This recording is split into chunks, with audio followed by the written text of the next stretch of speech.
Salut les étudiants, c'est Quentin, j'espère que vous allez bien. On se retrouve aujourd'hui pour une nouvelle vidéo et dans cette vidéo, je voudrais partager avec vous tous mes conseils pour pouvoir réussir les suites arithmétiques et géométrie lorsque vous allez passer votre examen en maths. Avant de commencer cette vidéo, je vous invite à télécharger juste en bas de cette vidéo. Je vous ai mis un petit lien qui va vous permettre de télécharger exactement le même exercice que moi, ce qui fait que vous allez pouvoir le suivre pas à pas. Je vous mets le lien juste en bas de la vidéo et n'hésitez pas à le télécharger pour pouvoir faire le même exercice que moi. Donc on commence tout de suite cette vidéo par un petit rappel. Donc qu'est-ce qu'une suite arithmétique et une suite géométrique? Donc une suite arithmétique, ça va être tout simplement de l'ordre de un plus 1. Donc on va avoir notre équation qui va être égale à tout de suite un plus r. Et r, ça va être notre raison. Donc notre raison, ça va être à chaque fois un certain nombre. Et en fait, à chaque fois, on va incrémenter notre un de cette raison. Pour faire la généralité de la suite arithmétique, puisqu'on va voir que pour pouvoir calculer, par exemple, si je dis une bêtise, U34 alors qu'on n'a que U0, on ne va pas s'amuser à calculer U1, U2, U3, U4, U5 jusqu'à U34. On mettrait vraiment un certain nombre de temps et ce serait vraiment très long. On va utiliser une petite généralité. Donc on va utiliser, donc je vais mettre ça juste en dessous, la suite. Donc lorsqu'on a U de n, donc ça va être la suite U de n, U de n plus 1, pardon, qui va être égal, là en fait on va utiliser ici directement U0, donc ça va être la toute première valeur que l'on va avoir, plus notre raison, donc là ça va être R, multiplié par notre nombre n. Et là, ça complète notre choix. Si je mets U de 33 plus 1, ça va faire U de 34. Je vais avoir U de 0 plus notre raison fois 33. Et en fait, tout ça, ça va s'incrémenter. Et au lieu de faire U1, U2, U3, U4, U5 jusqu'à U34, on aura directement cette équation qui nous permettra de bien calculer U34. Maintenant, pour les suites géométriques. Donc, on va toujours utiliser UN plus 1. Et là, cette fois-ci, on va être égal à U de n. Et là, on ne va pas faire plus, mais multiplier par Q. Et Q, là, encore une fois, ça va être notre raison. Donc, on va multiplier. Pareil, on fait la généralité. U de n plus 1 qui est égal à U de 0 fois Q. Et là, cette fois-ci, on ne va pas remultiplier par n, mais on va mettre à la puissance. Voilà. C'est aussi simple que ça. Et ça, c'est vraiment un petit rappel. Donc ça, si vous avez besoin de noter, c'est les suites arithmétiques. Et ça, c'est tout ce qui concerne les suites géométriques. Voilà, donc si vous avez besoin de noter ça, n'hésitez pas. Sinon, ce que vous pouvez faire, c'est télécharger les 10 fiches de révision qui vous sont totalement offertes gratuitement. Je vous mets encore une fois un lien juste en bas de la description de cette vidéo, et vous retrouverez un résumé de tout ce qu'il faut faire, ainsi que les sommes, calcul de termes, etc., avec un petit exercice, encore une fois, pour pouvoir vous organiser. Maintenant, ce qu'on va faire, c'est qu'on va tester la vérification. Donc en fait, lorsqu'on nous demande savoir si une suite est géométrique ou arithmétique, il faut qu'on puisse la vérifier. Donc là, pour l'exemple, j'ai pris une suite. Donc on va mettre 1, 2, 4 et 8. Donc moi déjà, cette suite-là, j'ai fait exprès qu'elle soit géométrie et je vous ai expliqué pourquoi. Donc lorsqu'on vous demande de vérifier si elle est arithmétique ou géométrique, vous faites dans un premier temps la vérification arithmétique. Donc, pour faire la vérification arithmétique, je vais prendre une autre couleur. Ce qu'on va faire, c'est qu'on va essayer de voir par combien on va pouvoir additionner ce chiffre-là pour donner celui-là. Donc, on voit bien, ici, on est sur un plus. Ici, on est sur un plus. Donc, on veut que ce chiffre-là, plus un autre chiffre, donc notre raison, soit égal à celui-là. Donc là, en l'occurrence, on va faire plus 1. Ici, on va faire plus 2. Et ici, on va faire plus 4. Et là, on voit que tous nos chiffres ici et ici, notre raison, elle est tout le temps différente. Donc, si notre raison est différente, ça veut dire que ici, on n'est pas du tout arithmétique. Pour qu'elle soit arithmétique, il faut qu'on ait exactement la même raison ici, ici et ici. Donc là, ce n'est pas arithmétique. Maintenant, pour vérifier si elle est géométrique, on repart dans l'autre sens. Donc, vous voyez, c'est même directement un cercle. J'ai mon crayon qui fatigue. Donc, ce qu'on va faire pour savoir si elle est géométrique, c'est qu'on va faire ce chiffre-là divisé par celui-là et on va voir combien ça nous donne. Donc si je fais 8 divisé par 4, ça me donne 2. Ok. 4 divisé par 2, ça me donne 2. Nickel. 2 divisé par 1, ça me donne 2. Ça veut dire que ici, notre raison Q, ça va être 2, 2 et 2. Si c'est égal, alors ici, on peut dire qu'elle est géométrique. Donc, cette suite-là, 1, 2, 4, 8, c'est une suite géométrique de raison Q égale 2. Et c'est cette phrase-là qu'il va falloir dire. Donc, la phrase complète, c'est cette suite n'est pas arithmétique, étant donné qu'on a plus 1, plus 2, plus 4, on a une raison qui est tout le temps différente. Par contre, elle est géométrique de raison Q égale 2, puisqu'on a tout le temps 8 divisé par 4, c'est égal à 4 divisé par 2, qui est égal à 2 divisé par 1. Voilà exactement la phrase qu'il va falloir mettre. Donc ça, c'était pour les rappels. Maintenant, on va passer à l'exercice. Donc, téléchargez l'exercice juste en bas de cette vidéo, je le redis encore une fois. Comme ça, on va pouvoir tous suivre pas à pas l'exercice. Allez, on est parti pour l'exercice. Alors, j'ai choisi un exercice plutôt assez simple pour commencer. Et si vous souhaitez des exercices un peu plus compliqués, n'hésitez pas à me les mettre en bas dans la description, dans les commentaires de cette vidéo, pardon, pour que je puisse avoir un peu votre feedback, savoir si vous êtes intéressé par des exercices un peu plus longs, un peu plus complexes. Donc là, pour l'exercice, j'ai choisi des étudiants en informatique qui étudient le nombre UN d'instructions effectuées par une méthode récursive prenant comme paramètre un entier n. Donc là, si je vous parle chinois, téléchargez bien l'exercice, c'est vraiment important. Si n est égal à 0, la méthode effectue 2 instructions. Ainsi, on a déjà U0 égale 2. Donc là, moi, ce que je fais, les informations, je les note. U0 égale 2, comme ça, je ne les perds pas de vue, je sais de quoi on parle. Par ailleurs, le nombre UN d'instructions effectuées vérifie pour tout entier n la relation suivante. UN plus 1, ok, on me donne l'instruction UN plus 1, donc je la note, qui est égale à 3 fois UN plus 4. Donc là, attention, c'est un grand plus 4. Ce n'est pas UN qu'avec plus 1 comme plus 4, non. Ok, question 1. Donc là, première question, on y va. Donc moi, je n'ai pas les réponses non plus, donc je vais le faire en même temps que vous. C'est ça qui est plutôt génial.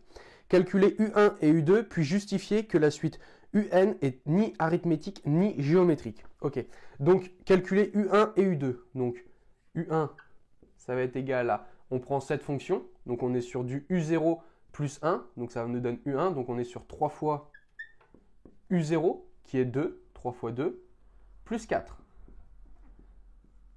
La multiplication est prioritaire, 3 fois 2, 6, plus 4, 10. Ok. U1, ça vaut 10. U2 maintenant. U2, ça va être U1 plus 1, donc U2, est égal à 3 fois U1 plus 4. Donc j'ai 3 fois U1, c'est 10, plus 4. Et ça va me donner 34. Ok. Maintenant, je dois faire la vérification. Donc ce qu'on a fait juste avant, c'est parti. On note U0, qui est 2. Et vous le notez exactement comme ça. U1 qui est 10 et U2 qui est 34. Ok. De U0 à U1, je dois faire plus 8. Ok. Et ici, de U1 à U2, je dois faire plus 24. Ok, donc là déjà, elle n'est pas du tout arithmétique. Si je fais 34 divisé par 10, ça va me donner 3,4. Et si je fais 10 divisé par 2, ça va me donner 5. Donc, 3,4 et 5, ce sont deux nombres différents. Donc, elle n'est pas géométrique et elle n'est pas arithmétique. Voilà. Ça, du coup, c'est fin de la première question. Vous voyez, c'est très facile. C'est un point, il me semble, qui s'est donné vraiment, c'est cadeau. Donc là, on a montré, on a calculé U1 avec U0. On a calculé U2 avec U1. On a trouvé les sommes et on a vérifié pour dire comme quoi elle était ni arithmétique ni géométrique. Donc, vous voyez, c'est vraiment très facile. Donc ça, c'était pour la question 1. Question 2, c'est on considère la suite Vn définie pour tout entier naturel n supérieur ou égal à 1, ok, avec Vn est égal à Un plus 2. Donc là, j'ai encore une nouvelle formule. J'ai Vn qui est égal à Un plus 2. Attention, encore une fois, lorsque vous écrivez ces suites, faites bien attention que le numéro que vous mettez à côté du n fasse la même taille et pas que ce soit un plus comme ceci, plus 4. Il faut vraiment que ce soit vraiment équilibré. Donc là, en l'occurrence, il n'y a pas besoin. Donc c'est bien UN et on fait un grand plus 2 pour montrer que ce n'est pas la même taille. C'est vraiment très important. Ensuite, calculer V0, V1, V2 et quelle hypothèse sur la nature de la suite Vn peut-on formuler? Donc là, on a Vn.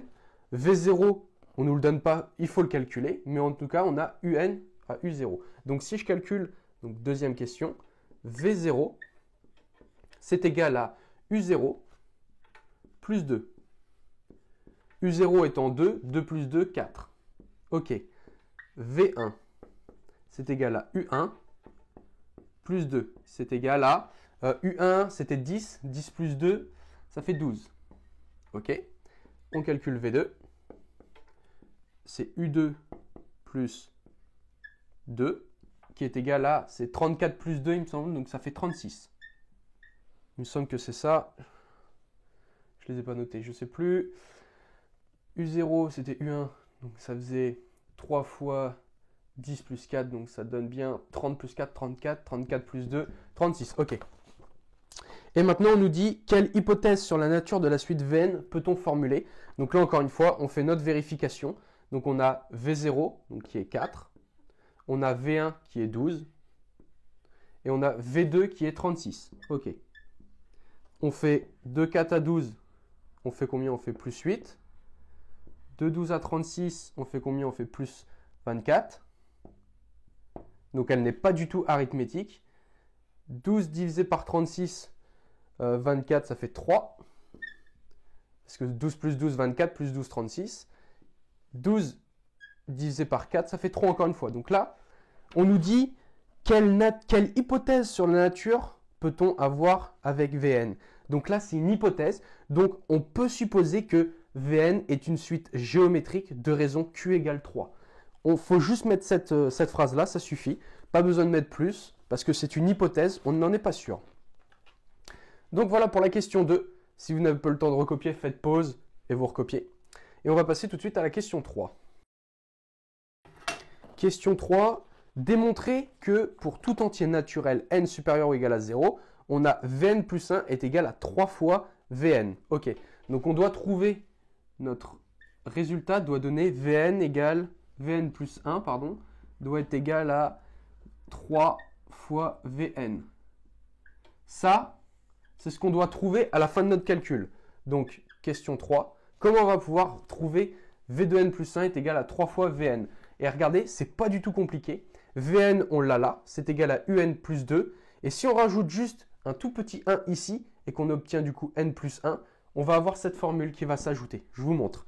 Vn plus 1, c'est égal à u de n plus 1, puisqu'on récupère le n plus 1 ici, plus 2. Si je développe ça, u de n plus 1, c'est tout ça. Donc on va avoir 3 fois Vn plus 4. Pardon, c'est un, pas Vn. U de n plus 4, plus notre 2 qui est ici. Ok? Donc là, on va avoir 3 fois un plus 4. C'est ça. Et à la fin, on va pouvoir faire plus 6. Ça, on peut le factoriser. C'est ça c'est ce qui va être intéressant. Et il ne faut pas qu'on oublie de trouver 3 fois un. C'est vraiment très important. Donc ça nous donne quoi? Ça va nous donner 3 un plus 6. Et là, on voit que je peux factoriser par 3. Donc ça, c'est égal à 3 fois un plus 2. Et un plus 2, nickel, on l'a là, c'est Vn. Donc ça se transforme en Vn. Et on récupère notre 3. Et on a le multiplié. Boum, c'est fait. 3 fois Vn, 3 fois Vn. On a démontré comme quoi Vn plus 1 était bien égal à 3 fois Vn en faisant toute la démonstration. Vous voyez, c'est vraiment très très simple. Il n'y a pas besoin de se compliquer la vie. Vous prenez Vn, vous mettez n plus 1, ça fait un plus 1. Vous remettez votre formule, tac, vous développez jusqu'au bout. Vous factorisez, ce qui est vraiment très facile. Vous trouvez 3 fois Vn. Voilà, c'est aussi simple que ça. Encore une fois, si vous n'avez pas fini de recopier, mettez pause à la vidéo. Comme ça, on passe à la question suivante directement. Hop. Alors, question 4. En déduire une expression de Vn en fonction de n. Donc, j'ai mon expression Vn plus 1 qui fait 3 fois Vn. Donc, ce qu'on va faire, c'est qu'on va tout de suite se rappeler de comment on a notre suite géométrique, étant donné qu'on sait que c'est une suite géométrique. On a tout le temps V de n plus 1. Donc, c'est un petit 1. Faites pas les mêmes erreurs que moi. Petit 1 qui est égal à V de n fois Q. Et là, on veut une sorte de généralité. Donc il faut se rappeler encore une fois ce qu'on a dit sur la généralité, c'est que ça c'était égal à V0 fois Q à la puissance n. Et là c'est ce qu'on va chercher à faire parce qu'on veut déduire une expression de Vn en fonction de n. Et notre n il est là. Donc on veut trouver exactement cette fonction mais remplacée par nos valeurs. Donc on sait que Vn c'est égal à Un plus 2. Pardon, du coup je vais faire que des bêtises. C'est pas du tout ça. Je recommence. Vn, on veut V0, pardon. Je sais pas sur quoi j'étais parti. J'étais reparti à noter tout ça. Vn va être égal à V0 fois Q. Q, on l'avait trouvé, c'est 3. Ok. Puissance n. Puisqu'on cherche toujours cette équation pour la généralité. Donc V0, avec de la chance, on le connaît. V0, on l'avait calculé, ça faisait U0 plus 2. 2 et 2, 4. Donc on a bien 4 fois 3 puissance n. Et là, encore une fois, on a terminé la question. On vient de déduire une expression de Vn en fonction de n. Donc je recommence pour ceux qui n'ont pas compris. Vn plus 1, on le sait, c'est Vn fois Q. Et la généralité, c'est V0 fois Q puissance n. Là, dans la question, on nous dit en déduire une expression de Vn en fonction de n. Donc n, il est ici. Maintenant, on va faire Vn, donc la même chose. Vn est égal à V0, qu'on remet ici, fois Q. Q, il est là. C'est notre raison Q. Multiplié par la puissance n qu'on a besoin ici, qu'on remet là. Ça nous donne 4 fois 3 puissance n. Voilà, c'est aussi simple que ça. Encore une fois, ce n'est pas du tout compliqué. Et on va passer du coup à la question 5. Question 5. En déduire que pour tout entier naturel, n qui est supérieur ou égal à 0, on a un qui est égal à 2 fois 3 puissance n moins 1. Donc là, ça c'est une question que j'affectionne particulièrement parce qu'elle est plutôt compliquée. 2 fois 3 puissance n moins 1. Donc là, pour les besoins de la vidéo, je l'ai développé sur ma feuille pour que ça aille beaucoup plus vite, pour éviter que je me trompe. Donc, ce qu'on a ici, c'est ce qu'on veut trouver à la fin. Donc à la toute fin, il faut que notre résultat soit égal à ça. On part de un. Donc un c'est égal à quoi? Un ici, on l'a ici, un. Donc c'est égal à Vn moins 2, parce que le 2, on le passe de l'autre côté pour trouver un. Donc là, on a notre U qui est égal à Vn moins 2. Donc là, on a réussi à transformer notre Vn. Maintenant, ce qu'on va faire, c'est que notre Vn, on le connaît, ça va être 4 fois 3 puissance n. Pourquoi? Parce que on l'a trouvé juste avant. Donc pour rappel, on avait trouvé Vn est égal à V0 fois 3 puissance n. Et ça nous donnait 4 fois 3 puissance n. Donc là, Vn, on le remplace. 4 fois 3 puissance n moins 2. Ok, donc jusque-là, ça va, pas compliqué. Maintenant, on va multiplier 4 fois 3. Donc ça va nous donner 12n moins 2. Et ça, ça se simplifie tout simplement. On peut diviser par 2, ce qui va nous donner 2 fois 6 puissance n moins 1. Et là, vous voyez qu'on se rapproche de plus en plus de ça. On vient de récupérer notre 2 qui est là. On vient de récupérer notre moins 1 qui est ici. Maintenant, 6 puissance n, et on va tout simplement le transformer en 2 fois 3 puissance n. Oups. Ah si, du coup, il va y avoir deux parenthèses. Moins 1. Voilà. Si je ne me trompe pas, ça devrait donner ça. Mais non, non, hop, pardon. Une parenthèse de trop qui n'a pas besoin. Voilà, donc du coup, on retrouve exactement le même résultat ici et là. Ce qui fait qu'on vient de terminer notre question qui était la question 5 d'ailleurs, que je n'ai pas changé. Donc voilà, encore une fois, vous voyez, c'est pas du tout compliqué. Il suffit de bien développer. Donc on part de un, on le connaît, il est ici. Il suffit juste de le transformer. Un, c'est égal à quoi? On passe le 2 de l'autre côté, c'est Vn moins 2. On le réécrit. Vn, on l'a trouvé à la question précédente. 4 fois 3 puissance n. On remet le moins 2. On développe. ça fait 12n moins 2. Et là, on factorise, donc on divise par 2. Ça fait 2 fois 6 puissance n moins 1. Et enfin, on redivise par 2 notre puissance n, qui fait 2 fois 3 puissance n. Et on retrouve exactement la même formule. Pour que ce soit exactement la même. Voilà, c'est bien comme ça. Donc voilà, bah écoutez, c'est tout pour cette vidéo. J'espère qu'elle vous a plu. N'hésitez pas à poser des questions en bas dans l'espace commentaire, c'est fait pour. Téléchargez les 10 fiches de révision, il y a le lien en bas dans la description. Et si vous avez suivi cette vidéo jusqu'au bout, je vous en remercie. Et vous retrouverez bien évidemment l'exercice juste en bas de cette vidéo pour que vous puissiez essayer de le faire par vous-même et ensuite regarder la correction que l'on vient de faire. Voilà, c'est tout pour cette vidéo, j'espère qu'elle vous a plu. N'hésitez pas à vous abonner à la chaîne YouTube et à laisser des commentaires. Et on se retrouve très prochainement pour une nouvelle vidéo. Ciao, ciao les amis.